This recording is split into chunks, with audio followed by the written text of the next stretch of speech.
There you go. Okay. Anxiety disorders are the most common mental illness in the United States, affecting over 40 million adults, or 18.1% of the population. For so many, anxiety can seem endless, but there are short-term and long-term strategies to help cope with it. Starting with the short-term strategies, the first one is to question your thought process. Negative thoughts will only increase your anxiety and distort the reality of your situation.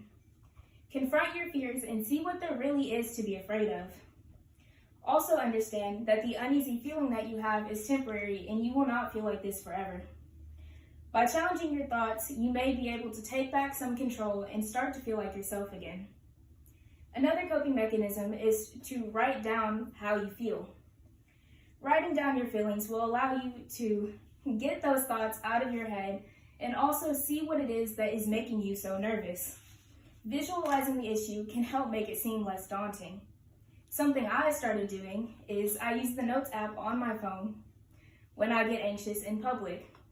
Not only does it help in the moment, but it also helps me to look back and see what some of my triggers are.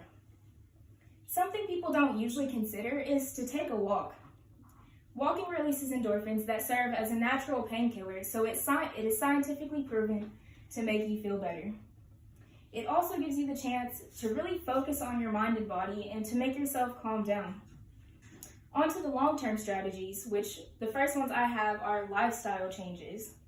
Diet and exercise can go a long way in improving a person's mental health, as well as getting a good night's sleep.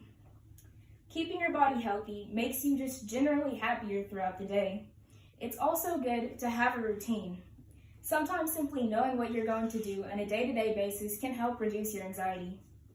Next, identify your triggers and learn how to manage them. There are ways to identify your triggers on their own. However, it is helpful to get a therapist or at least speak to someone else about it. When you have figured them out, try to limit your exposure to them as much as possible. If it is something that you have to be around, using other coping mechanisms can help. Some examples of triggers include, but definitely are not limited to, a stressful environment, genetics, withdrawal, phobias, trauma, and having other mental illnesses such as depression. The last step is to surround yourself with good energy. One of the triggers I mentioned was a stressful environment, and this can include work, home, or social events. It is important not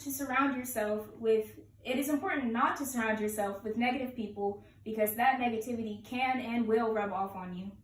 If you notice that you are often anxious around the same type of people, it might be in your best interest to distance yourself from them. Remember that none of these steps will cure anxiety overnight, and it won't be easy every day. If you find yourself struggling with anxiety more often, you should definitely seek help and get a therapist. People who suffer from generalized anxiety disorder will need further assistance in managing it. That's all.